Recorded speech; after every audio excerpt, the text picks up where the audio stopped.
APAC time-friendly Yeah, sessions. But that there's, such a small this is team, the so only they don't. session I could find for this particular class, Yeah, so I figured right. I'll do a late night session. Right. Sorry about that. But look, I'm happy that you're here. Thank you so much for joining. And today we're going to talk about how we can create and manage our leads in HubSpot. So delighted that you're here today, Michael. Welcome, Egor, once again.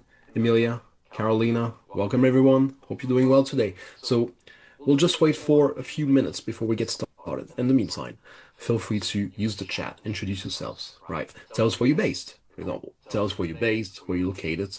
Tell us if it's the first session you're joining today, first live session or not. Small group coaching, there's a lot of these sessions, roughly 45 different sessions, or 45 different topics, so that you can learn with us live. You can build stuff in your portal. You can answer your questions. Welcome, Martin. Hope you're doing well this morning or today, depending on where you're based. So, folks, how about using the chat and tell me where you're based, where you're from. You can use the chat today to ask your questions as well. Let's make it interactive, casual, engaging, and then we'll get started in just 1 or 2 minutes. You can also open your HubSpot accounts so that you can follow along with me during the demo today. There's going to be a live demo. We're going to talk leads. I'm going to show you how to create them, how to manage them. Martin, nice to meet you based in Sweden. Great. Nice to meet you as well, Martin. Been to Sweden a few years ago. Really loved it. Stockholm was snowy that day, so I've only seen Stockholm in the snow. Interesting. I need to go back, I guess, just to see it from a different perspective. Welcome, Hi, Guillaume. Robin. Hope you're doing well. Hi there. Hi. Welcome, Robin. Welcome, everyone. So, before we get started, folks, feel free to use the chat. Tell us where you're based, and then we'll get started in just 1 minute. In the meantime, just want to show you this doc, right? Uh, Whether it is your first live session with us today, there's a doc there. You can use it anytime to find more of these live sessions. So I'm going to drop the link in the chat. There you go. And you can use this link. Say, for example, you have a marketing plan. There's plenty of marketing-based sessions. Same for sales, service, content.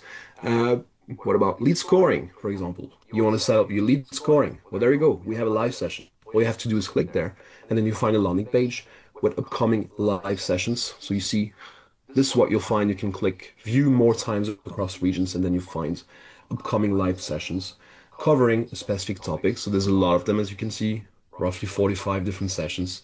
So it'd be great to see you again. That being said, let's talk about leads today. So delighted to have you all in this session. Today, let me quickly introduce myself, then we'll deep dive into the topic. So I'm Guillaume, by the way. I'm based in Dublin. I'm from France originally, and I'm part of the HubSpot Academy team running live sessions for you. So it's a real pleasure to run this one today. Nice to meet you all.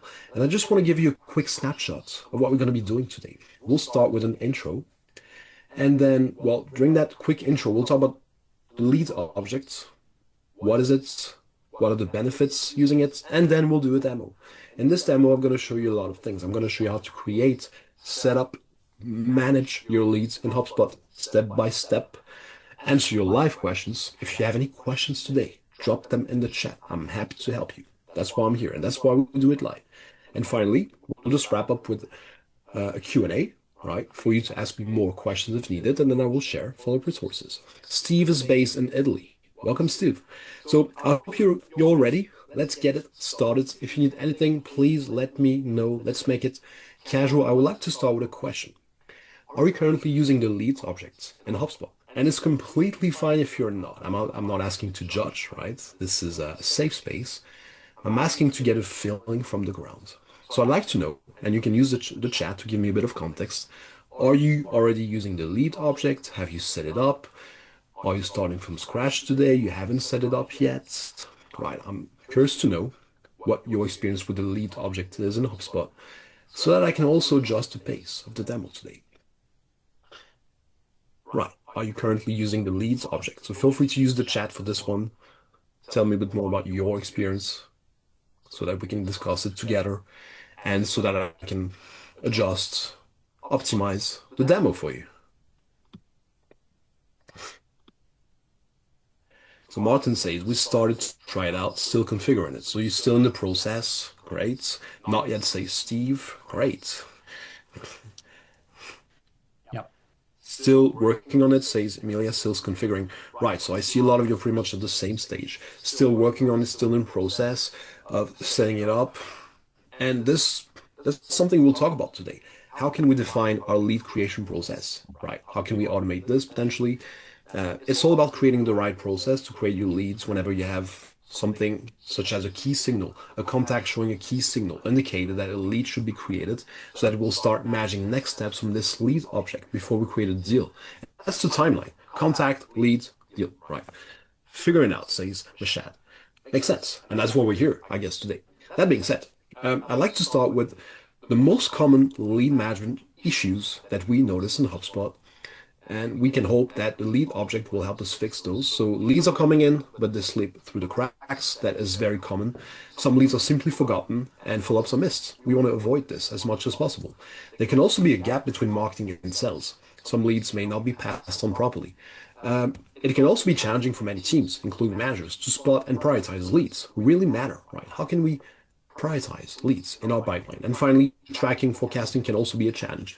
So we have a lot of those issues, and using the lead object will help us fix those. I'd like to take a simple example showing you why using the leads object is so crucial and so important and so variable. So let's imagine a lead downloads an ebook from your website. Leslie, a contact is created. Now, later on, Leslie books a meeting with you and a deal is created because that is your criteria. Whenever a meeting is booked, we do create a deal, right? Great. So far, so good. But what happens in between? What happens between the moment Leslie downloads an ebook and the moment Leslie books a meeting with you? Probably a lot of things, probably a lot of back and forth, a lot of follow-ups. What happens in between and how do we track this? Well, using the lead object. Using the lead object will make it way easier for us to manage all those steps in between the moment a contact, for example, downloads an ebook, which is the first step, probably the first step of the journey, and the moment a deal is created. And this is why we want to use the lead object. So the lead object, and here's how we can define it. A lead in HubSpot is a contact who has shown an interest. For instance, they downloaded an ebook, right? So think of your key signals. Think of what an interest is on your end. But the contact is not ready to become a deal yet. So again, the lead object will help us manage everything that is in between the first key signal and in between the moment we'll create a deal. Instead of managing everything at contact level, the lead object gives you dedicated space to capture, organize, prioritize those opportunities, and it helps teams prioritize, track progress, and manage your early stage pipeline more clearly. So let's take the same example, and this time we'll use the lead object. So a contact downloads an ebook, that doesn't change. Leslie, contact is created, but this time we'll create a lead record. Actually, we do create lead records from the contact records. So there's always going to be a sync between your contact and your leads. Those two will be synced. So this time we'll create a lead record to manage next steps. And we have a contact showing interest. We have a key signal. Leslie downloaded an ebook. This allows us to track every step, every qualification, follow-ups, engagement until a deal is created if this contact books a meeting. So the whole process using the lead object becomes much clearer and easier to manage. Who benefits from using the leads? Well, sales reps, obviously, because it helps them stay organized, focused, avoid missing follow-ups, nothing falls through the cracks, and also for managers, it gives them a much better visibility. It's much better for reporting and so on and so forth. So now, as we discussed earlier, part of this process, setting up your leads object, is to define a lead creation process. What is our and what is your lead creation process? Well, all depends on your key signals, right? And I have a question for you. What key signals tell you a contact is ready to move forward? There could be a lot of examples. It could be that a contact downloads an ebook, for example. This is my example, right? Do you have any, and feel free to share those with us using the chat. What key signals tell you a contact is ready to move forward? Form submission, something was downloaded, something else. And the answer to this question will help you build your lead creation process. Because if you tell me, yeah, my key signal is whenever an ebook is downloaded, then we'll set something up to automate that lead creation process. So Steve says visited website. Yeah, I love this one. Love this one. So HubSpot contact visits your website. bang, we'll enroll this contact in a workflow and then we'll automate a lead creation. Completed a contact form, yeah. Reply to another email, saves in the chat. Yeah, I love this one as well. Marketing emails, engagements. When the lead visits an order from, yeah, there you go, Robin. That's another great example. Outbound-based process, so same as Meshat. Love it. So we have a key signal. We want to automate a lead creation. I'm going to show you how to get this done. And it's time to get started. So as always, in those live sessions, you can follow along with me. So you can take a bit of time right now to open your HubSpot accounts so that you can follow along with me during the demo, create, optimize your leads live, type ready in the chat once you're ready to get started. So take a bit of time, open your HubSpot accounts, let me know once you're ready. There you go, Steve. And then we'll do this together, step by step. And again, your questions are welcome today. Any questions you may have for me, drop them in the chat. I'm here to help you, and we're here to make it easier to use the leads object.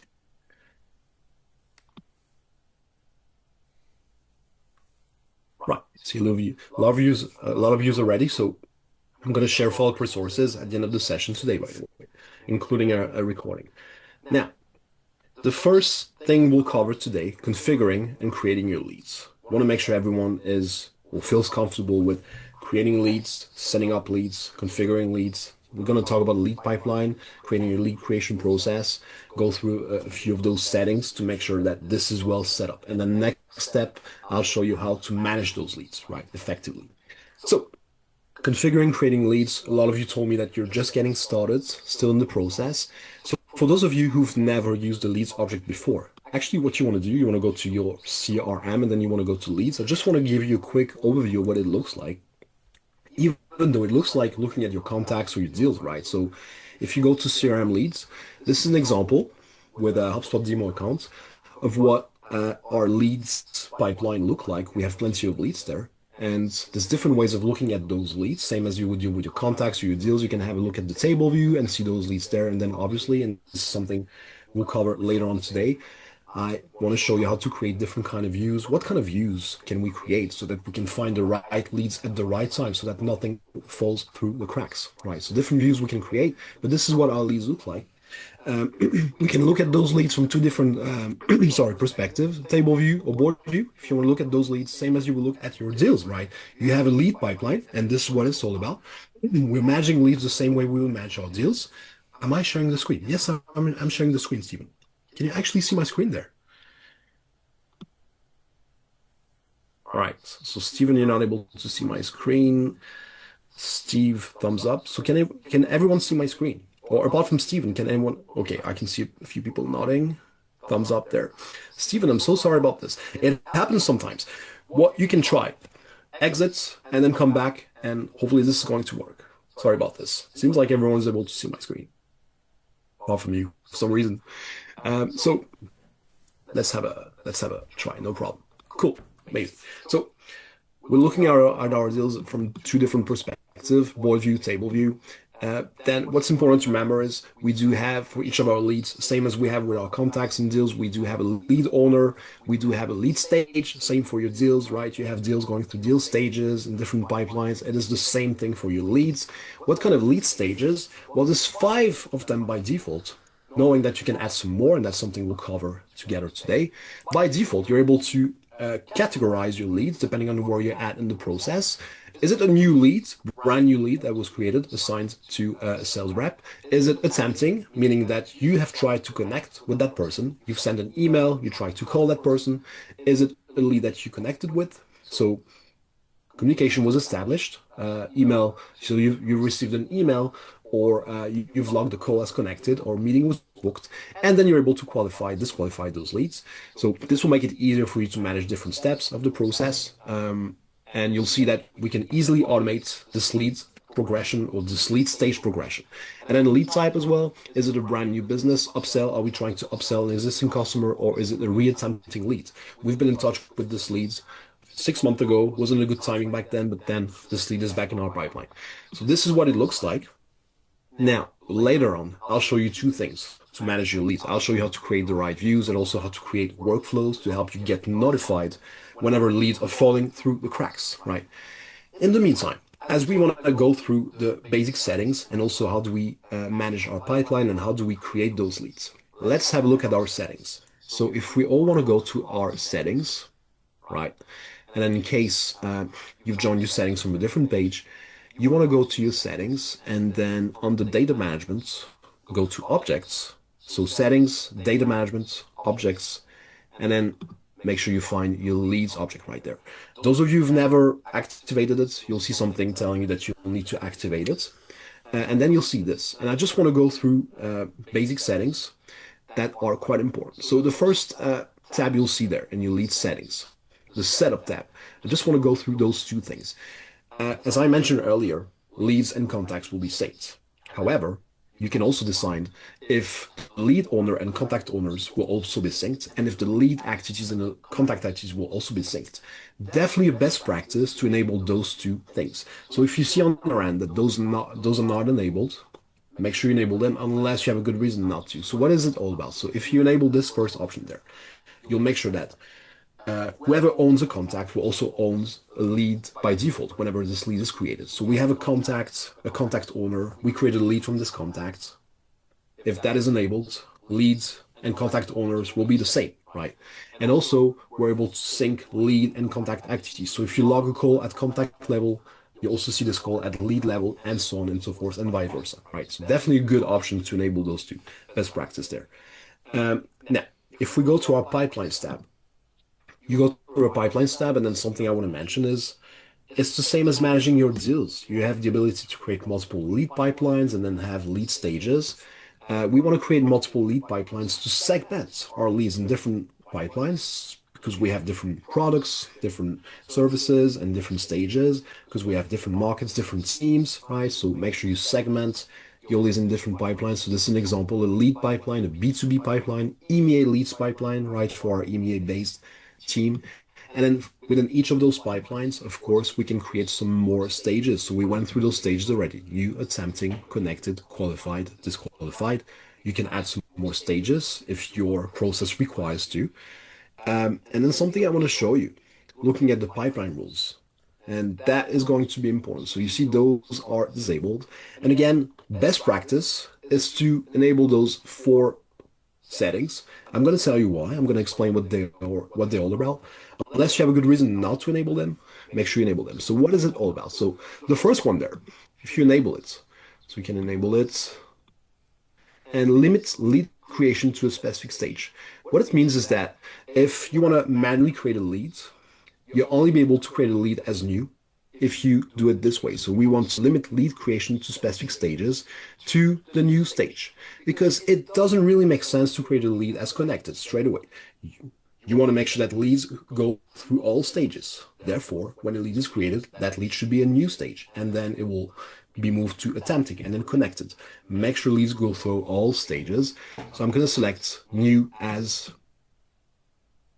a stage there. So we're limiting lead creation, sorry, to a specific stage, which is the new stage. Definitely good practice in your process. Question in the chat, Carolina.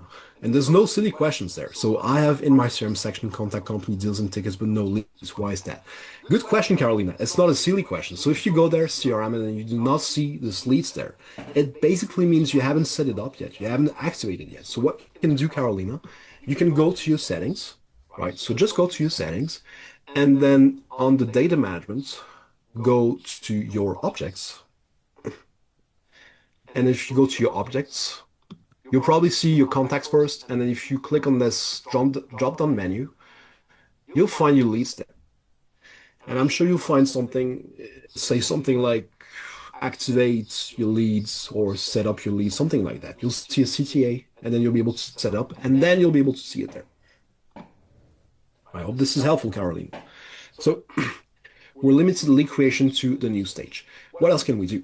We can also restrict leads from skipping stages. And again, that's something you definitely want to enable because for a lot of different reasons, you want to make sure your leads go through all stages. So do not skip stages. What it's all about is we have a lead that was created in a new stage. We don't want this lead to go straight from the new stage to connected or qualified. We want leads to go through all stages for a lot of reasons, including for reporting. I'm going to show you how to create a lead funnel report today. And this lead funnel report will only give you the right story the right insights if leads go through all stages. So make sure you do not skip stages. And the easiest way of not skipping stages is to activate this one there. So we want to restrict leads from skipping stages.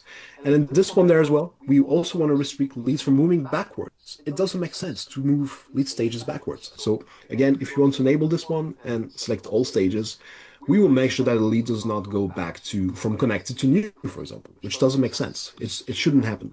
So make sure you enable those three options, as well as this one that should be enabled by default. It basically says require a deal to be created whenever we qualify a lead. I'm going to show you what it looks like. So if you want to enable this, you want to enable this one right there. What's going to happen is if you do enable, and I'm going to go back to my leads right there. If you do connect to leads, say, so don't do what I'm doing, right? Don't move a lead straight from new to qualified, just to show you the example. So qualified there. This will open a pop-up for you to create a deal straight away, because that's the next step. Whenever you qualify a lead, next step is creating a deal, right? So this pop-up shows up because we enabled this, right? So four settings that you definitely want to enable. And then finally, just want to show you the Automate tab as we go through those settings. And then we'll cover how do we create those leads? Once we've set that up, once we have the right settings, how do we create those leads? But let me have a look and let me show you this Automate tab. So in there, as I mentioned earlier, we're able to automate lead stage progression to make it easier for our sales team to know exactly where we're at with no efforts.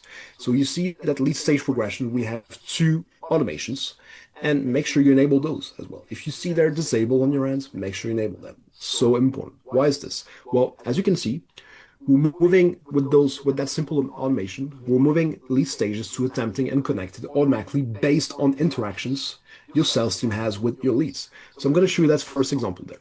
So let's click there.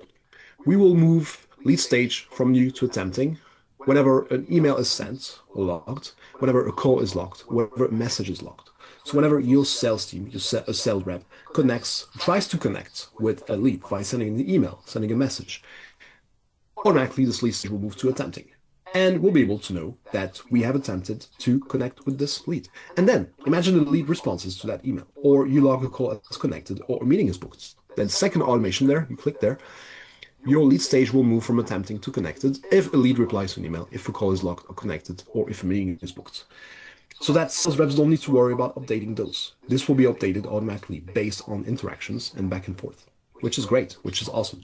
All you have to worry about is, as a sales rep, sorry, let me just get back to pipeline there, is manually qualifying or disqualifying those leads based on the actual conversation you have with them. So again, Automate tab, pretty amazing. Make sure the lead stage progression settings are enabled to make sure you automate this process. Right. And of course, from there, you can also create workflows for different stages. So say, for example, whenever we qualify a lead, we can automate a specific actions. We'll create a simple workflow straight from the lead stages right there. And we'll talk about the workflows today, how we can automate a lead stage creation, which is the next step. But before we go through before I show you how to create leads, right? And there's different ways of creating leads. Quick pause here. Any questions, any doubts? Do you want me to clarify something? Can I help with anything? Yeah, in the automation, right above the, Yeah, sorry, I think it was in automation, where you had a chance to, right there where it says create a lead, and yeah, that's turned off. Yeah. yeah. That is turned off, and that's something I wanted to show you next. So that's a great Okay. question, Steve. Great question. I haven't covered it because it's part of the lead creation process that I want to cover right now. So I'm happy to go through this right now. Of course, of course. So, and that's a perfect position to how do we create leads? We can create leads manually and automatically. So there's one way of creating leads automatically, as you can see there. But first, I want to show you how do we create leads manually, because there's going to be different opportunities and different chances for your teams to create leads. So again, as we mentioned, leads will always be created from the contact records. The lead and the contact will be synced, right? So first option for me is I'm a sales rep. I'm in touch with this contact, and we had a key signal. This contact downloaded an ebook. If we don't have an automated process, we can always create a lead from this contact record manually. It's pretty easy. So if you're straight on the contact record, if you go, so you see this right panel where you find associations, you find associated deals, companies. You have one there called lead stage tracker, allowing you to manually create a lead from a contact record. So all you have to do is click add, which means you'll create a lead from this contact record. You'll be able to select the lead pipeline. Lead stage should be new, obviously, lead type. So that's one way and the first way of creating a lead manually from a contact record. Second option for you, you can do that in bulk as well. You can select multiple contacts. Say I created a list, a segment of contacts because they downloaded my ebook. I can select them all and then, so 10 contacts selected and then go more and I can create leads in bulk from those contact records. Right. And I'm creating 10 leads straight away. Again, choosing the right pipeline and stage. So this is a manual process. We can still do it in bulk. But then of course, we can also automate this process. And that's what we all want to do. We want to automate our lead creation process. So how can we do this? Well, and this will get us back to this lead creation there, Steve. So two options for us. First option, to automate that lead creation process. Again, going back to the settings. So objects, leads, automate tab. Told you that we can automate lead stage progression, but you can also automate lead creation straight from those settings. And we can create a mirror between our contact's lifecycle stages and a lead creation, which means that if you do manage and if you do have a solid process for your contact's lifecycle stages, and you want to enable this, saying whenever our contacts are marketing qualified leads or sales qualified leads, then automatically leads will be created. So it's one way of automating your lead creations by creating a lead every time your contacts reaches a certain lifecycle stage. That's one way. But then of course, if that's not your way to go, if you don't want to create that sync between lifecycle stages and lead creation, of course you can always create a workflow. That's your second option to automate that process. You can always create a workflow to automate a lead creation every time something happens. And this will get us back to our key signals. What are your key signals? What is your criterion? Have you already created workflows before today's session? Just out of curiosity. And I see a question there in the chat. And I see a few people saying, no, haven't created workflows. That's fine. That's completely okay. So question from Edgar, and then we'll create that workflow together. Is there a difference when you create a workflow from the lead object automation menu or the main automation workflow section? Technically, no, Edgar. Creating a workflow from there is just an easier way to create workflows with a trigger already selected. This is your trigger. My trigger is when a lead reaches attempting, then we'll create a workflow and we'll automate different things. Technically, it is doing the same thing as creating a workflow straight from there. It's just an easiest way, the easiest way to create workflows. Martin, so are there any no-brainer automations to use in addition to the ones you showed earlier? So by no-brainer, I assume you mean those simple automations that we find in those settings. Well, that's pretty much it. That's pretty much what it's all about. From the Automate tab, you can automate lead creation, lead stage progression, and then you can also create workflows from those triggers whenever leads reach a certain stage. Other than that, talking about a lead object, nothing else to answer your question. But I'm going to show you how to create a simple workflow to automate lead creation whenever something specific happens, whenever a form is submitted, for example, based on your key signals. So let's create a simple workflow together. I want to automate my lead creation. So let's create a workflow from scratch. So again, we want to go to automation, workflows. We want to create a workflow from scratch. First element, whenever you create a workflow, you have to choose a trigger, right? Which is what we're doing right here. Our trigger is whenever a lead reaches new, attempting, connected. Now, to create your leads, your trigger should be something that indicates contacts are ready to move forward. They downloaded an ebook, they submitted a form, they visited your website, right? So we have so many options there to choose a trigger. Your trigger can be based on your HubSpot data, right? So whenever a property value was changed, updated, whenever a record was created, that could be your trigger. What else? And I know some of you mentioned this in the chat. emails, calls, communications, any kind of interactions, engagements. So if you send emails, right, you've sent marketing emails and contacts clicked, opened, replied, they can be automatically enrolled in the workflow, and then you can create a lead for those contacts. What else? Website and media. I know some of you mentioned this, website events. Page was visited, or a form was submitted. So form events right there. That's what I'm going to choose. Form events, I'm going to select form submission, my free ebook form, to stick to my example, whenever a contact downloads an ebook, that's my trigger. Yes, Steve. Guillaume, forgive me, I'm really new to HubSpot. I've used like Dynamics in the past, but MS Mhm. Dynamics but quite a while ago. So the automation side of things is quite new to me. We're looking at integrations from our company website. So when you talk about the workflows into the leads, Mhm. for example, can you tell me if somebody completes the contact us form, for example, on our Mhm. website, will HubSpot, if I'm using the KPI plugin, API plugin, sorry, will that create a contact from which then I can automate a lead? Yeah. So that Yeah, contact generation bit's all automated from the yeah, and then I can do the workflow, right? yeah. So whenever a form is submitted, which is actually my trigger right there, form is submitted, my free ebook form is submitted. Yeah. Yes, a contact will be automatically created in your CRM. And then Yeah. my action is to create a lead from this contact record. Yeah, exactly. It was that contact like what do you call them, element that was missing for me. So thank you very much. You are welcome, Stephen. That's a great question. And there's different ways of creating contacts. Form submission is one of them. So we're assuming that this person did not exist in our CRM yet, but they have submitted our free ebook form. Therefore, a contact will be created, and this person will be enrolled in my workflow because this is my trigger. My trigger is form submission, any of my free ebook forms. We go next, and our trigger is done, right? So that's the first part done, and then that's the first part, trigger.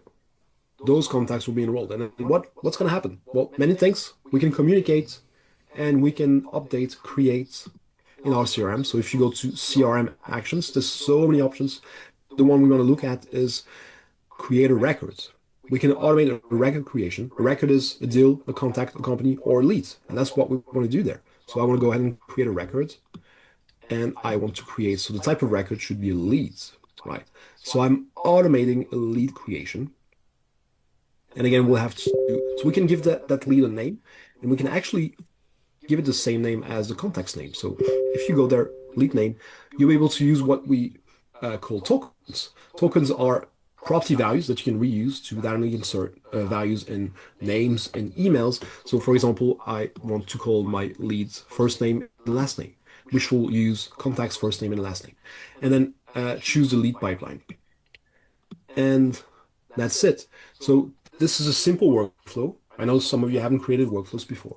All you have to do is, what is my key signal? Form submission. Perfect. I create a workflow and make it my trigger. Form submission is any of my free ebook form. And then my action is I'm automating a lead creation. A lead will be created from this contact record every time this happens. And then you'll find those leads there in your pipeline. And you'll be able to start managing them, which is our next step. I'm going to show you how to manage those leads effectively. But before we do so, I'd like to know if you have any questions when it comes to lead creation process, when it comes to lead settings, any questions at all.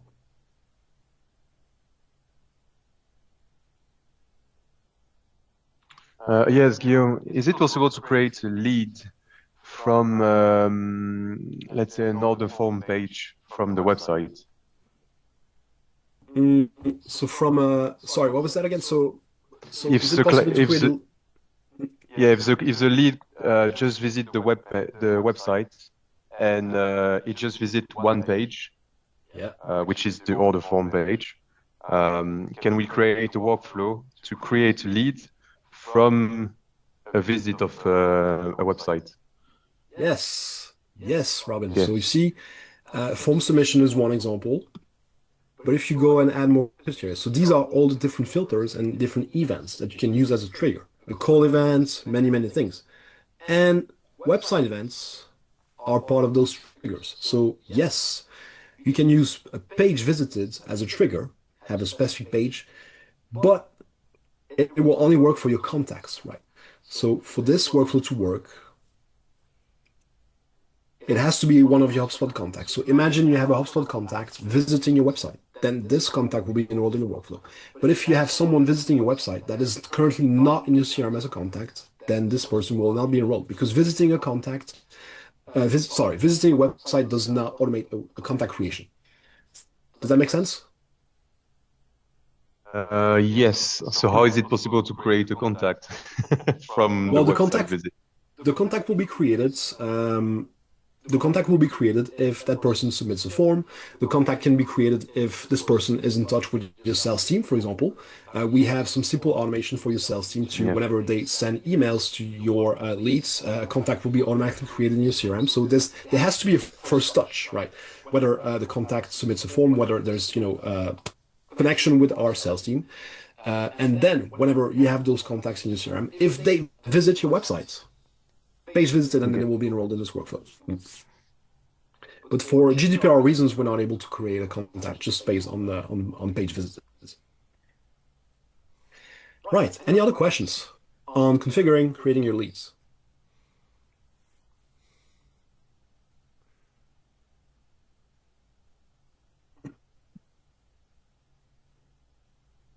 Okay. Now, how do we manage them? Once we have a solid lead creation process, how do we manage those leads? And for this, I'm going to show you two tips. I'm going to show you how to organize those leads with custom views so that we can focus on the right leads at the right time. Nothing falls through the cracks. And also, I'll show you how to use another workflow to automatically trigger follow-up reminders or to get notified whenever something is falling through the cracks, right? So I'll give you a few examples there. Let's get back to our leads view. So CRM leads. Obviously, let's say I'm a sales rep, myself, Guillaume, and then, well, I don't need to see all those leads. I just need to see my leads, and then I want to create custom views to see the right leads at the right moment for me. So, and you see, we already created custom views there. One is called My New Leads, another one called My Working Leads, another one is called My OG Leads or My Disqualified Leads. So, how do we create those custom views, and what kind of custom views should we create? So, I'm going to drop a few things in the chat for you. Hold on for a second. So first of all, I'll give you a full list of those custom views in the chat. Right. So 4 different custom views you can create on your end. These are just examples. You can create some more, obviously. My new leads. That's the first one I want to cover. So each of your sales reps should definitely create a My New Leads view so that you can only see your new leads assigned to you, needs that need a first touch. Because again, if lead stage is new, this means the lead was created, but you haven't got in touch with that lead yet. You haven't sent an email, you haven't tried to connect, right? So my new leads and filters are very simple. Lead stage is new, and lead owner is me, right? So how do we create a custom view? So from that leads right there, you click on the plus, you add a view, so you create a new view, sorry. So you click create a new view, table or board, let's say table, and then you just give it a name, so say my new leads. You apply the right filters, so say I want to see my leads, just want to see my leads. Lead owner is me. Now, perfect. I only see my leads, the one that were assigned to me. But then I see all lead stages. I see leads that were disqualified. I see new leads connected. So again, another filter. Lead stage is any of you. And now I can only see my new leads, the one that were assigned to me. Fresh new leads. Right. So that's how we create a lead. Don't forget to save. Don't forget to save those changes. And then whenever you create a custom view, you can clone it. You can manage sharing. Manage sharing, which means, is everyone able to see this view? Can you make it private just for yourself or share it with the team only? Let's make it private. I'm going to make it private just for myself. And this is my new leads right there. So that each of your sales reps can see their new leads, right? And focus on those new leads and make sure they contact them as soon as possible. What else can we do? My working leads. So this time, so we're only seeing my new leads right there. If I switch to my working leads, this is another and a second custom view you can create, showing you leads that are or connected or tempting, so that you can stay on top of active conversations, right? Active conversations, sorry. So again, lead owner is me, lead stage is any of attempting connected. So I can follow up with those leads in my pipeline.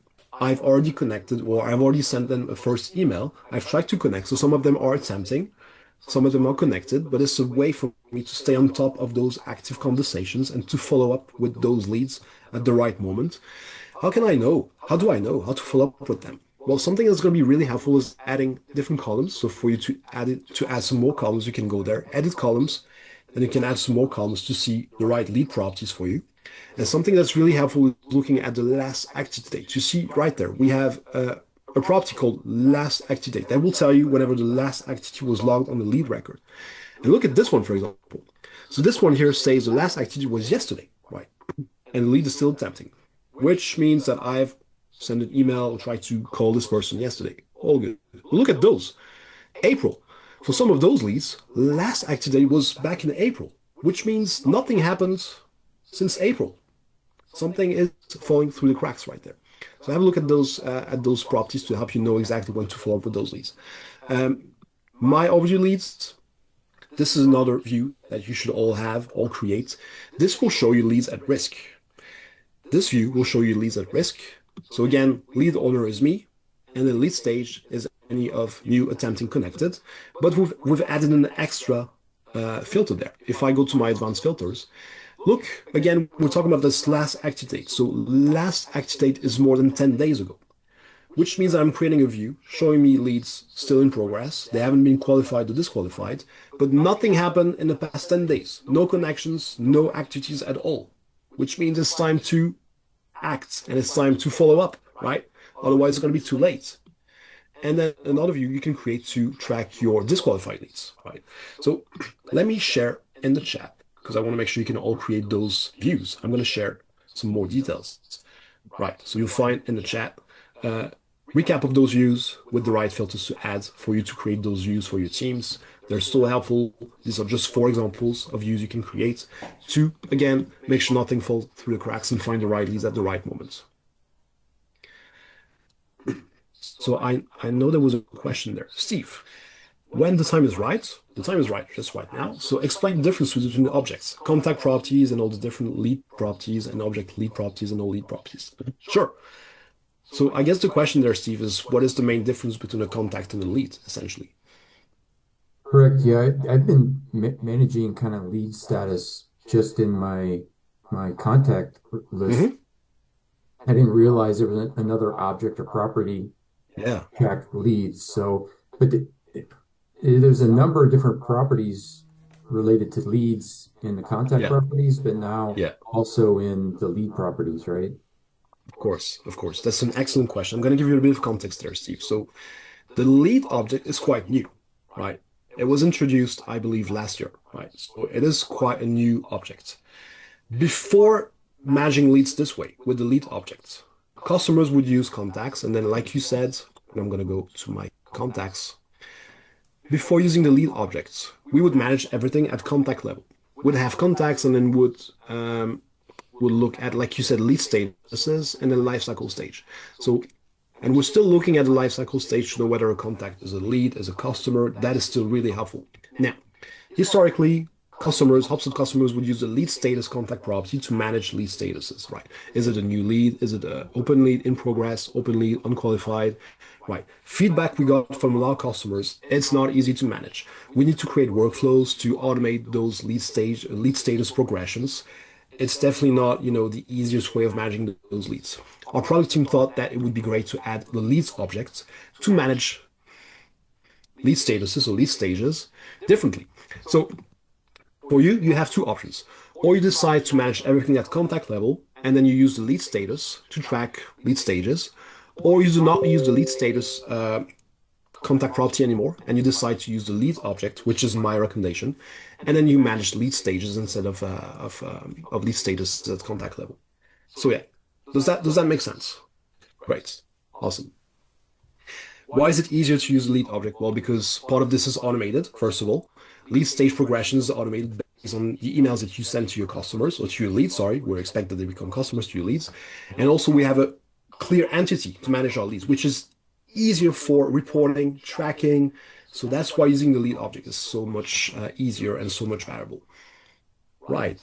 Do we have some more questions before I show you how to create a workflow to help you get notified whenever something is falling through the cracks? Any more questions?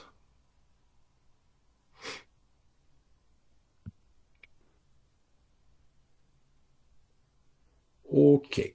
So have a look at this one there, folks. So a custom view showing you my new leads that were assigned to me. They're still new. But look at this.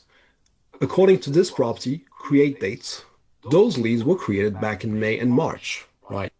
So they fell through the cracks. I missed something there. I forgot to contact them. How do we prevent this from happening? How do we get notified whenever we forget to follow up, whenever we forget to contact new leads? I'm going to show you how to create a workflow to get notified.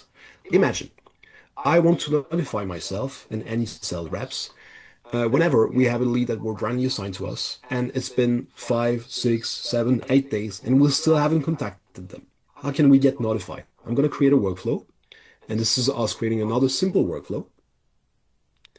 We're going to create a workflow to get notified whenever this happens. So I'm going to create another workflow from scratch. What is my filter criteria right there? My criteria is the fact that we have a lead, so I'm going to go ahead and select met filter criteria. I'm going to select leads, right? So you want to make sure you choose the right records. In this case, it's a leads-based. It is a lead-based workflow. Therefore, when choosing the trigger, that's the first thing you want to do. Met filter criteria, and then you select leads. You want to make sure that you enroll leads in this workflow. So I'm going to select leads, and I'm triggering leads, right? And then what is my criteria here? What is my trigger? The fact that the lead is a new lead, and the fact that it's been new for 10 days, for example, which isn't supposed to do. Leads shouldn't stay new for 10 days, right? They should move to attempting as soon as possible. So then lead properties, I'm going to select lead stage is new, right? So lead stage is new, right? And so this or and could be lead stage is new or something else, but I'm going to select and. So lead stage is new, and lead was created 10 days ago, for example. So again, add a criteria. Lead properties, I'm able to find my lead create dates. So it's called object create dates. And I'm able to select the object was created. So there's so many options, but I can say more than the object was created more than 10 days ago. If 10 days is too short, let's say 5 days. So what I'm doing right now, I'm creating a workflow to enroll leads that were created more than 5 days ago and that are still new, right? They're still new, which isn't supposed to be. Leads shouldn't stay new for 5 days. And then I'm going next. My trigger is done. All the leads will be enrolled in my workflow. And then what I'm able to do, I'm able to go in communications and send an internal email notification, for example, so that I can notify whoever needs to be notified. I can notify a specific person. I can notify an entire team, so not the support team, let's say the immediate team, and or I can notify the lead owner, right? So people will get notified whenever a lead stays new for more than 5 days, which again isn't supposed to happen. So that's the way. Missing title, sorry, missed the title. Oh, what happened there? So that's the way to get automatically notified whenever leads are starting to fall through the cracks. And it's just one of many, many workflows you can create to get notified. Right. Before we talk about reporting and we wrap this up together, any questions on managing your leads? Custom views, workflows, any questions?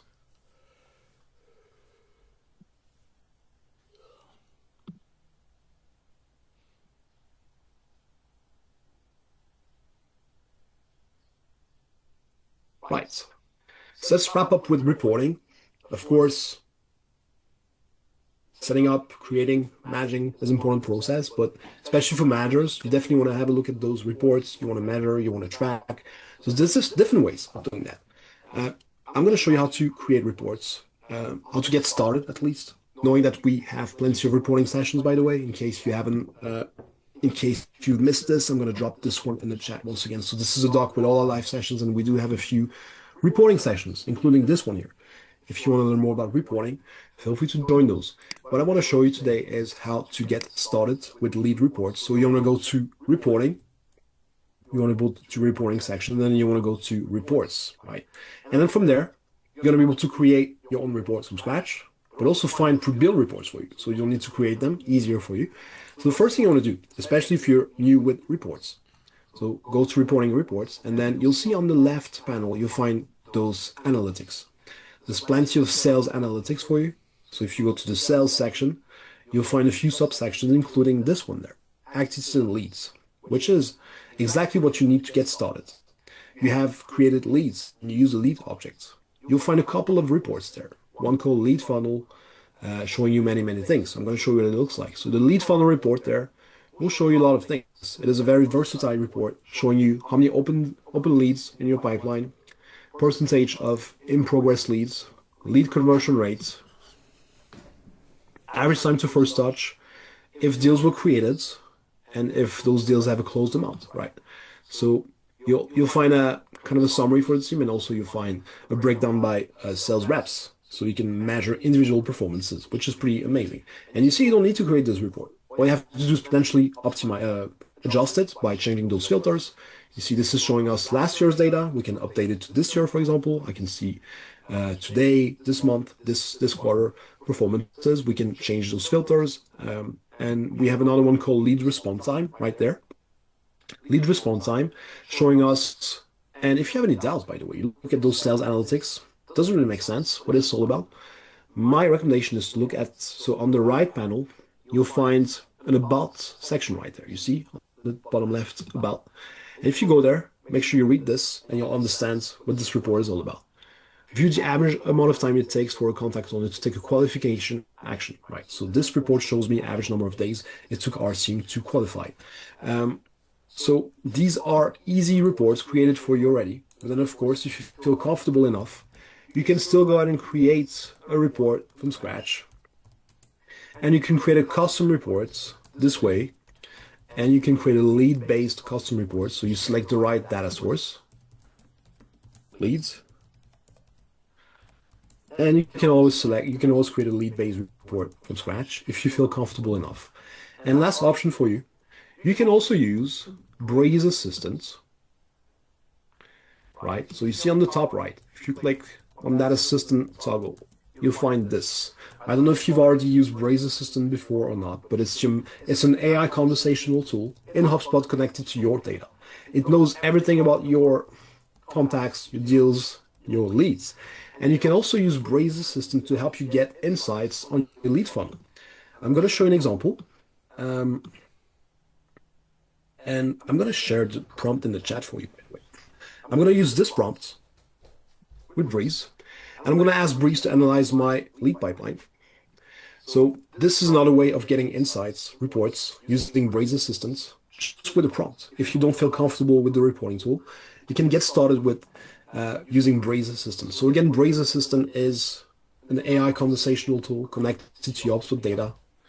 You can use it this way. So you see Braze is working, analyzing my lead pipeline, and will give me insights. So analyze our current lead pipeline. Where are leads most commonly getting stuck?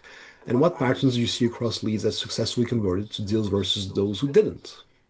Let's see what Braze Assistant says. Right, and that is the last thing I wanted to show you today. So before we wrap this up and I share follow-up resources, do you have any questions?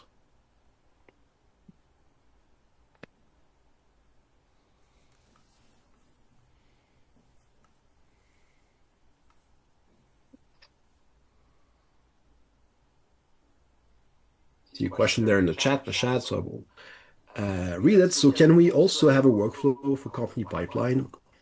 So if there's a lead contacted or engaged company, if the lead also moved from stages and target to targeted an opportunity. Yes, my chat, this is possible. So let me read that again, make sure I'm understanding correctly. Can we have a workflow for company pipeline? If there's a lead contacted or engaged, company of the lead also moves. Yeah, of course. With a workflow, you can also do this. It is possible. By default, contacts and leads are associated or synced, but you can also, with a workflow, create a sync between companies and leads. So if a lead moves forward, then you can also update your company lifecycle stages. Of course, and vice versa. Yeah, absolutely. Question on the same topic. Is it also possible to, so say I have an outbound process, I do send cold emails to a set of accounts, they get back. Is there a way to Breeze to categorize if they're positive or negative in kind of the tone of the email, and then trigger a workflow depending on that? So if the tone, good question. Um, you can still let me show you something there. I think Breeze is still working there anyway. So when creating a workflow, the trigger could still. So you mean, Martin? You mean like if the actual email, like the content of the email, analyzing the tone. Okay. Yeah, exactly. So the Mm, reply that I receive from my cold email, if it's positive or negative. mhm. Got it. Mm, I think we can now create conversation-based workflows, conversation properties. No, that would be sorry.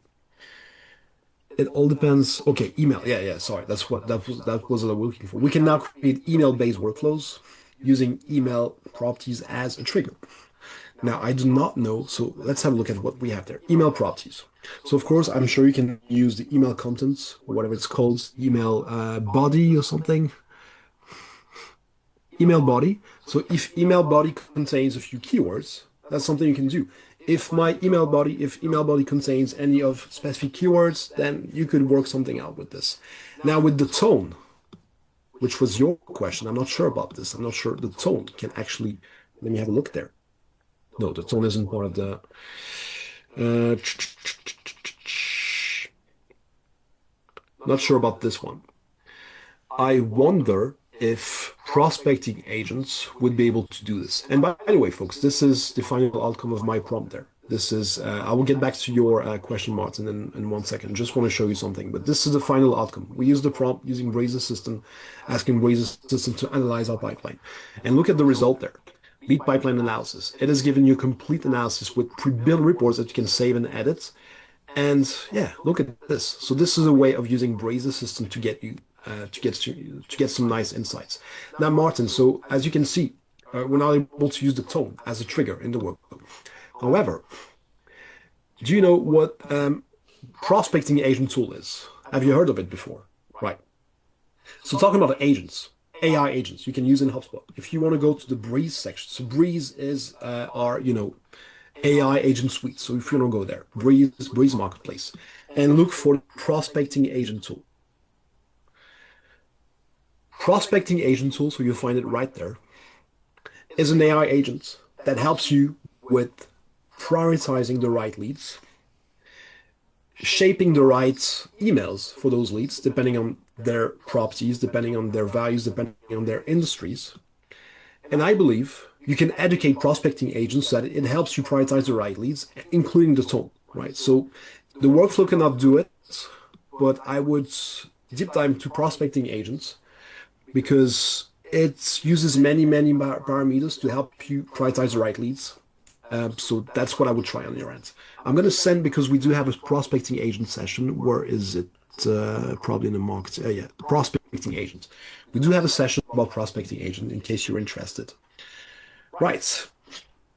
Folks, I believe we have to wrap this up. I'm going to share some follow-up resources with you all in the chat. And thank you so much for joining today's session. I hope this has been helpful for everyone, each of you. I know some of you joined super late, so thank you so much, Michael. Right. You'll find in the chat a few resources, a one-pager with plenty of resources. So the first link there looks like this. It is a one-pager with session recording and a few knowledge-based articles, and then some more links for you. HubSpot ecosystem with self resources. Feedback survey. Getting your feedback is important to us. So if you have a bit of time ahead of you, your feedback matters. And then connecting on LinkedIn. I'm happy to connect on LinkedIn.